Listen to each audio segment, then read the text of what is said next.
मेरा नाम कोमल है। मैं 17 साल की हो चुकी हूँ और 3 साल से इस घर पर काम कर रही हूँ। इस घर में मालकिन और उनका बेटा रहता है, पर अभी 8 महीने पहले ही मालकिन की मौत हो गई है। मालकिन की सेवा के लिए ही मुझे इस घर में लगाया गया था।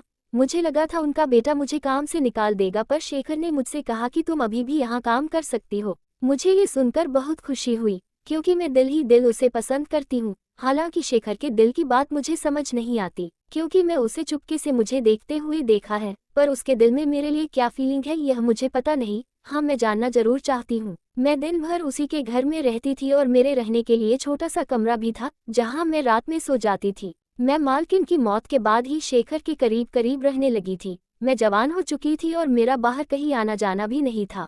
मेरे सामने बस शेखर ही था। चूंकि 21 साल का जवान लड़का बन चुका है, उसे खुश करने का कोई भी मौका मैं नहीं छोड़ती, पर ना जाने क्यों वह मुझसे दूरी बनाता। बातों बातों में मैं कभी उसका हाथ पकड़ लेती तो मेरा हाथ झटक देता और मुझसे कहता कि तुम मुझसे दूर रहा करो। मैं प्यार से उसका दिल जीतना चाहती थी, इसीलिए उसके लिए तरह तरह के पकवान भी बनाती थी। पर मुझे समझ नहीं आता था कि मेरे अंदर कुछ कमी है या उसके अंदर कुछ कमी है, जिस वजह से वह मुझे अपने से दूर करता है, जबकि चोरी चोरी मुझे देखता है। लेकिन बहुत जल्द मुझे वह मौका मिल गया शेखर के करीब जाने का। उस दिन सुबह से ही तेज बारिश हो रही थी। बारिश की बूंदें मेरे दिल में अरमान जगा रहे थे। शेखर उस दिन काम के लिए बाहर भी नहीं जा पाया था और पूरे दिन घर पर ही था। जैसे ही सोने का टाइम आया, मैंने कहा, शेखर मुझे आज बहुत डर लग रहा है। आज का मौसम तो कयामत ढा रहा है। अगर तुम बुरा ना मानो तो क्या मैं तुम्हारे कमरे में सो जाऊं? ये सुनकर उसकी आंखें बड़ी बड़ी हो गई और ना जाने क्या मन ही मन सोचने लगा था।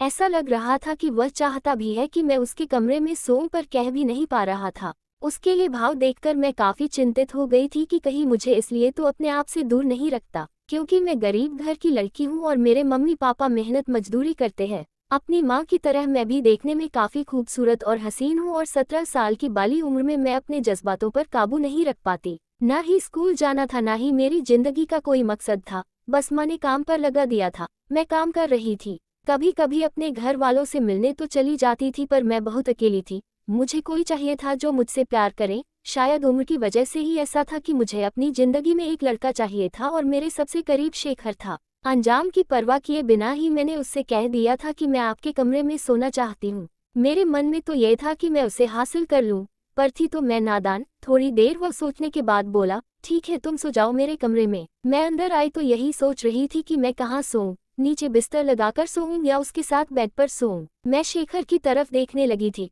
उसने कहा, तुम चाहो तो बेड पर सो जाओ, बस मुझसे दूरी बनाकर रखना, या फिर चाहो तो नीचे भी सो सकती हो, तुम्हारी मर्जी है। शेखर तो मुझे शराफत दिखा रहा था, पर मुझे उसके करीब सोना था, तो मैं बेड पर ही सो गई।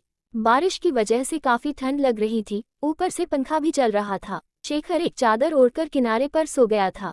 मैं ठंड से कांपने लगी और फिर अचानक बिना सोचे समझे शेखर के चादर के नीचे आ गई और इंतजार करने लगी कि शेखर क्या करता है, पर वह तो अपनी जगह से हिल भी नहीं रहा था। अचानक मैंने सटकर उसका हाथ पकड़ लिया, कहा, मुझे बहुत ठंड लग रही है, कहकर मैं उसके ऊपर चढ़ गई। मुझे इस हाल में देखकर उसकी आंखें बड़ी बड़ी हो गई थी, पर उसकी सांसें तेज तेज चलने लगी। चलती भी कैसे नहीं, मैं एक जवान और खूबसूरत लड़की उसके इतने करीब जो थी। मैंने कहा, मुझसे रहा नहीं जाता, मैं बहुत अकेली हूँ, मेरा अकेलापन आज रात के लिए दूर कर दो। मैं उसके बिल्कुल करीब आ गई और उसके होठों को चूमने लगी थी। वह भी बहकने लगा था, पर उसके चेहरे में मुझे डर नजर आ रहा था। मैं उसकी शर्ट खोलने लगी, पर वह मुझे रोक रहा था। कहने लगा, कोमल ऐसा मत करो, पर मैं उसकी तरह प्यार भरी नजरों से देखने लगी थी और धीरे धीरे उसके बटन खोलने लगी थी। लेकिन जैसे ही मैंने उसके कपड़े उतारे और उसे देखा तो मेरी चीख निकल गई। डर के मारे मैं बिल्कुल थर थर कांपने लगी थी। मुझे जरा भी इल्म नहीं था कि ऐसा नजारा देखूंगी। मेरा चेहरा बिल्कुल लाल पड़ गया था और एक पल भी मैं वहां रुकना नहीं चाहती थी। मेरा दिल इतनी तेजी से धड़कने लगा था जैसे कि बाहर आ जाएगा। सांसें बहुत तेज हो गई थी और फिर मैं दौड़ती हुई उसके कमरे से बाहर निकल गई। मेन गेट खोलकर मैं बाहर निकल गई और बारिश में भीगती हुई दौड़ने लगी थी। मैं पागलों की तरह दौड़ी जा रही थी और वही नजारा मेरी आंखों के सामने घूम रहा था जो अभी मेरे साथ हुआ था। बारिश के पानी के साथ मेरी आंखों में आंसू आ गए थे। मैं शेखर को पसंद करने लगी थी। भागती हुई मैं अपने घर तक पहुंच गई। ऐसे ही मेरी माँ ने दरवाजा खोला, मुझे सामने खड़ा पाया। मुझे देखकर वह बिल्कुल विचलित हो गई थी। भी मेरे पापा सामने आए, कहे, क्या बात है बेटा, इतनी रात को यूं दौड़ के क्यों आ रही है, सब ठीक तो है ना? मेरे पापा मेरे मम्मी को ही डांटने लगे कि जवान लड़की है, तुझे कितनी बार कहा था कि उस जवान लड़के के साथ घर पर काम मत करवा। कुछ ऊंच नीच हो जाएगा, पर तूने मेरी एक भी बात नहीं सुनी और आज देख कैसे वह भाग कर आई है। तभी मैंने ध्यान दिया कि मेरी शर्ट का बटन भी ठीक से लगा नहीं था। ऊपर के 2 बटन खुले हुए थे जो शेखर ने खोले थे। मेरे बाल बिल्कुल बिखरे हुए थे। कोई भी देखेगा तो सोचेगा मेरे साथ कुछ हुआ है। और नीचे मैं स्कर्ट पहने हुए थी जो कि घुटने तक थी। मेरी मम्मी ने मुझे घर के अंदर ले लिया पर रोने लगी थी। कहा ये क्या हो गया। मैं उन लोगों को कुछ कह भी नहीं पा रही थी। थोड़ी देर बाद अपने आप को संभालने के बाद मैंने कहा, मेरे साथ आज की रात। मैं 15 साल की थी तब से ही मेरी माँ ने इस घर पर मुझे काम पर लगा दिया था, क्योंकि घर की मालकिन बहुत बीमार थी। उस वक्त शेखर करीब 19 साल का था। मैं धीरे धीरे जवान हो रही थी। मालकिन के बेटे को देखकर मेरा मन मचलता था, पर वह मेरी ओर कभी भी आंख उठाकर नहीं देखता था और हमेशा अपने काम में ही लगा रहता था। करते करते मुझे पता चला कि घर में एक बेसमेंट थी। शेखर अपना काम खत्म करके घर आता और फिर बेसमेंट में चला जाता था। घंटों वो वहीं पर बैठा रहता था और बेसमेंट से अजीबोगरीब आवाज आती थी और कुछ धुआं धुआं सा लगता था।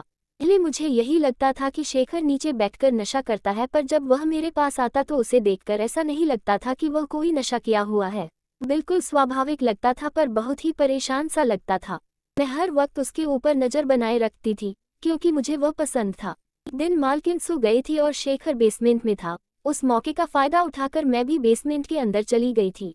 मैं वहां खड़ी थी तो देखा शेखर बिना शर्ट के कमरे में पता नहीं क्या कर रहा था। उसकी पीठ मेरी तरफ थी। मैं उसके बॉडी को देख रही थी। अचानक से मैं उसके करीब चली गई और उसके पीठ पर हाथ रख दिया। शेखर बिल्कुल भड़क गया और मुझे डांटने लगा, तुम यहाँ क्या कर रही हो, तो यहाँ से। फिर उसने अपने जिस्म को तुरंत ढक लिया था और मैं उसके जिस्म को देख नहीं पाई थी। पहनने के बाद में वो मेरी तरफ मुड़ा और कहा, तुम यहाँ क्या कर रही हो और मुझे हाथ क्यों लगाया। गुस्से से कह रहा था, पर उसकी आंखों में मुझे प्यार नजर आ रहा था। मैं तुरंत उसके करीब चली गई थी और उसके होठों में किस कर दिया। कहा, तुम्हें मिस कर रही हूँ, इसलिए देखने आई हूँ। मेरे अचानक इस हमले से वह घबरा गया। कहा, ये सब क्या है, पर उसकी सांसें तेज हो गई थी। उसने मेरा हाथ पकड़ लिया और मुझे घसीटकर बाहर निकाल दिया। फिर बोला, कोमल दोबारा बेसमेंट के अंदर मत आना, कहकर उसने बेसमेंट का दरवाजा बंद कर दिया। वहीं खड़ी खड़ी देखती रह गई। मुझे जरा भी समझ नहीं आया कि आखिर हुआ क्या। शेखर आया तो मैं आंखें फाड़े उसकी ओर देख रही थी कि आखिर मुझे बेसमेंट से यूं क्यों निकाल दिया। कि आंखों में मुझे एक अफसोस नजर आ रहा था। उसने मुझे अपने पास बुलाया और कहा, देखो ये सब ठीक नहीं है, तुम मुझसे दूर रहा करो। उसके बाद से ही शेखर जब भी मुझे देखता तो ऐसा लगता कि मुझे चाहता है, पर ना जाने क्यों मुझे अपने करीब नहीं आने देता। गाँव में हमारी अपनी जमीन है। जमीन एकदम कम थी, इसी वजह से पापा गांव छोड़कर शहर आ गए थे। पर पढ़ाई लिखाई नहीं थी, इसलिए पापा मजदूरी करने लगे थे और मेरी माँ लोगों के घर में काम करती थी। आर्थिक हालत सुधारने के लिए मेरी माँ ने मुझे काम पर लगाया था। यहाँ पर मुझे खाने के अलावा 400 मिलते थे। शायद हम गरीब हैं, इसी वजह से शेखर मुझे अपने आप से दूर करता है। पर कहते हैं जब भी हमें कोई काम करने से मना किया जाता है, हमें वही काम करने का मन करता है। कि जब भी मौका मिलता मैं बेसमेंट में जाकर झांकती थी। अगर शेखर देख लेता तो मुझे बहुत डांटता था। दिन मैंने हिम्मत करके पूछ लिया कि तुम वहां पर करते क्या हो। उसने मुझे सवाल का कोई जवाब नहीं दिया और अब बेसमेंट का दरवाजा भी बंद कर लेता था। लेकिन आज मैंने जो कुछ भी देख लिया था, मेरा दिल दहल उठा था। शेखर के एकदम नजदीक थी और उसकी शर्ट उतारते ही मुझे जो कुछ भी नजर आया था उसे देख मैं डर से कांपने लगी थी। यही वजह थी कि वह बेसमेंट में वक्त गुजारता था और सोते टाइम बस ऊपर आता था। आखिर ये सारा मांजरा क्या है।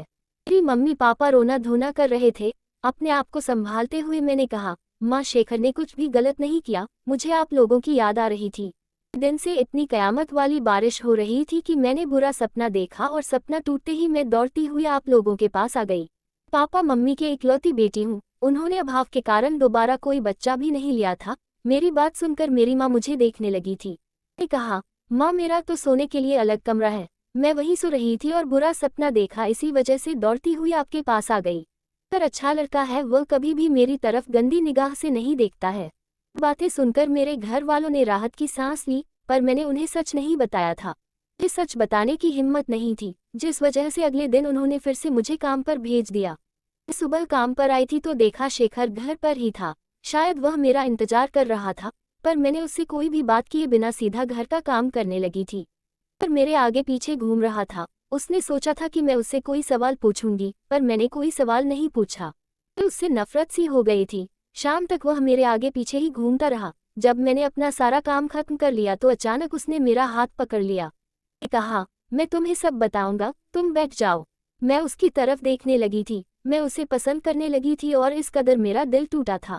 शेखर बोलने लगा। उसने कहा, जब मैं 17 साल का हुआ था तो गलत संगत में पड़ गया था, अपने दोस्त के साथ गलत जगह पर जाने लगा था और वहाँ औरतों के साथ रात गुजारता था। पापा नहीं थे और मेरी माँ बहुत बीमार रहती थी तो मुझे रोकने टोकने वाला कोई नहीं था। मैं जवानी की जोश में अलग अलग लड़कियों के साथ रिश्ता बनाता था।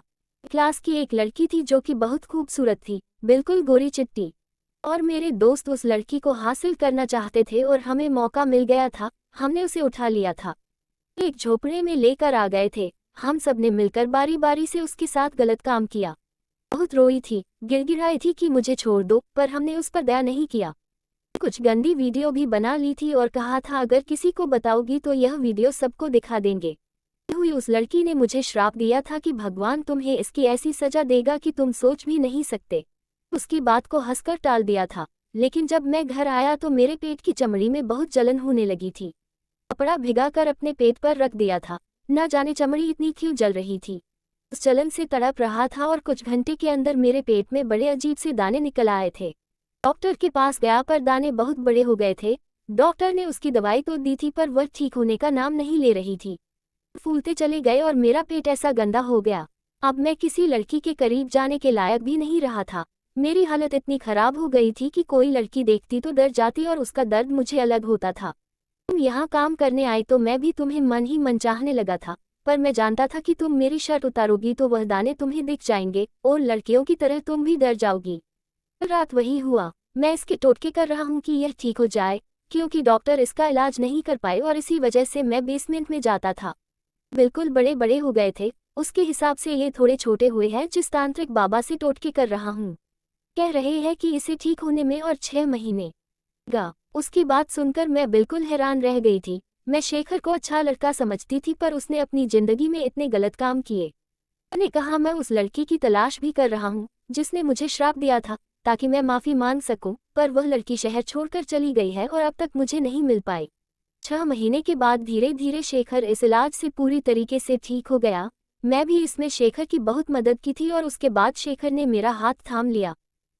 मैंने अपनी ज़िंदगी में जो भी गलतियाँ किया है मैं उससे सुधारना चाहता हूँ। मैं तुमसे शादी करना चाहता हूँ ताकि तुम्हारी ज़िंदगी भी सवर जाए, मैं भी तुम्हारे साथ खुशी खुशी ज़िंदगी बिता सकूं। मेरे माँ बाप से मेरा रिश्ता मान लिया था और वह भी खुशी खुशी मेरा हाथ उसके हाथ में दे दिए थे। पूरी तरीके से ठीक हो चुका था और वह अपनी सबक सीख चुका था कि लड़कियों की इज्जत करनी चाहिए, उनके साथ जबरदस्ती नहीं करनी चाहिए। सभ्य समाज में रहते हैं और हमें मिलजुल कर रहना चाहिए।